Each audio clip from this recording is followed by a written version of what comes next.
നമ്മുടെ അവിടെ UPVC ജനൽ 3 തരത്തിൽ ചെയ്തിട്ടുണ്ട്. ഒന്ന് ബെഡ്റൂമിനൊക്കെ ഇതുപോലെ ഫുൾ ലെങ്ത് ആയിട്ടുള്ള ജനൽ, ചെറിയ ചെറിയ ബോക്സുകൾ വരുന്ന രീതിയിൽ ഗ്രില്ലൊക്കെ കൊടുത്തിട്ടാണ് ട്ടോ ചെയ്തിരിക്കുന്നത്. പിന്നെ അതുപോലെ തന്നെ സെക്കൻഡ് ഫ്ലോറിലായിട്ട് ചെറിയൊരു ബെഡ്റൂമുണ്ട്. അതിന് ഇതുപോലെ ചെറിയൊരു ഹാഫ് ജനലായിട്ട് കൊടുത്തിട്ടുണ്ട്. അതിൻ്റെ ഗ്രില്ല് പക്ഷേ ഈ ഒരു രീതിയിലാണ് ട്ടോ കൊടുത്തിരിക്കുന്നത്. പിന്നെ നമ്മൾ കൊടുത്തിരിക്കുന്നത് ഇതുപോലെ നമുക്ക് സാധാ ജനൽ പോലെ തുറക്കാൻ പറ്റുന്ന ജനലാണ്. ഇത് വർക്ക് ഏരിയയിൽ വരുന്ന ജനലാണ് കേട്ടോ.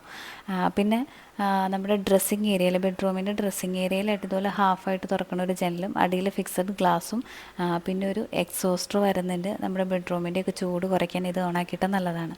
പിന്നെ വർക്ക് ഏരിയയിൽ കാണിച്ച ആ ജനൽ, തുറക്കുന്ന ജനൽ ഈ ഒരു രീതിയിൽ നമുക്ക് തുറക്കാം. നമുക്ക് കുറച്ച് വേണമെങ്കിൽ കുറച്ച്, കൂടുതലായിട്ടുണ്ടെങ്കിൽ കൂടുതലായിട്ടൊക്കെ തുറക്കാം. പക്ഷേ ഇതിൻ്റെ ഈ ഒരു ഭാഗമൊക്കെ ക്ലീൻ ചെയ്യാൻ ഭയങ്കര പാടാണ് കേട്ടോ. വലിയ വീട്, നമ്മുടെ ഇവിടെ എന്ന് പറയുമ്പോൾ ഒരു 3000 സ്ക്വയർ ഫീറ്റിൻ്റെ അടുത്ത് വരുന്ന വീടായതുകൊണ്ട് തന്നെ അതിലെല്ലാം ഈ ജനലായതുകൊണ്ട് നല്ല പാടാണ്. ക്ലീനിങ്ങൊക്കെ നല്ല സമയമെടുക്കും.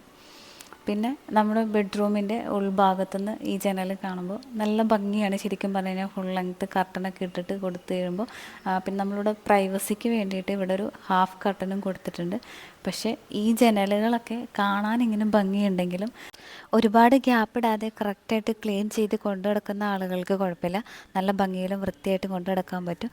അതല്ലെങ്കിൽ ഭയങ്കര പാടാണ് കേട്ടോ. ഇവിടെ മെഷ് വന്നിട്ടുണ്ട്. ആ മെഷൊക്കെ പെട്ടെന്ന് തന്നെ ഡാമേജ് ആയി തുടങ്ങി. പിന്നെ ഇത് നന്നായിട്ട് പൊടിയും പിടിക്കും. പിന്നെ നമ്മുടെ ഫ്രണ്ട് ഭാഗമൊക്കെ ഇതുപോലെ മരത്തിൻ്റെ ജനലാണ് കേട്ടോ കൊടുത്തിരിക്കുന്നത്. ഇതുപോലെ ചെറിയ ബോക്സ് ഗ്രില്ല് കൊടുത്തിരിക്കുന്ന കാരണം ഇതിങ്ങനെ തുറക്കുകയോ അടയ്ക്കുകയൊക്കെ ചെയ്യാൻ ഭയങ്കര പാടാണ് കേട്ടോ. ഓരോ ഹോളിൽക്കൂടെ നമ്മളിങ്ങനെ കൈയിട്ട് തള്ളി തള്ളി വേണം തുറക്കാനൊക്കെ ആയിട്ട്. പക്ഷേ അതേസമയം ഈ രീതിയിലുള്ള ഒരു ഗ്രില്ലാണ് നമ്മൾ കൊടുത്തിരിക്കുന്നതെങ്കിൽ നമുക്ക് കുറച്ചുകൂടി ഈസിയാണ്. ക്ലീനിങ് ആയാലും ഒക്കെ ആയിട്ട് ഇങ്ങനെ വൈഡായിട്ടുള്ളത് കൊടുക്കുമ്പോൾ. പിന്നെ നമ്മൾ ഫുൾ ലെങ്ത് ആയിട്ടുള്ള ഈ ജനൽ വെച്ചപ്പോൾ ഭയങ്കര ബുദ്ധിമുട്ടെന്ന് പറഞ്ഞു കഴിഞ്ഞാൽ ഇതിൻ്റെ ഗ്ലാസ് ക്ലീൻ ചെയ്യാൻ പുറത്തുനിന്ന് നമുക്ക് എന്തായാലും പിന്നെയും ക്ലീൻ ചെയ്യാൻ പറ്റും. പക്ഷെ അകത്ത് നിന്ന് ഇതുപോലത്തെ ചെറിയ ചെറിയ കള്ളികളായിട്ടുള്ള ഗ്രില്ലായതുകൊണ്ട് നമുക്ക് ഉള്ളിൽ നിന്ന് തുടയ്ക്കാനും ക്ലീൻ ചെയ്യാനൊക്കെ ഭയങ്കര പാടാണ് കേട്ടോ. പക്ഷേ UPVCയുടെ മെറ്റീരിയൽ ഒട്ടും അഴുക്കൊന്നും പിടിക്കുന്നില്ല. നമ്മൾ ക്ലീൻ ചെയ്ത് കഴിയുമ്പോൾ പുതിയതുപോലെയാവും കേട്ടോ.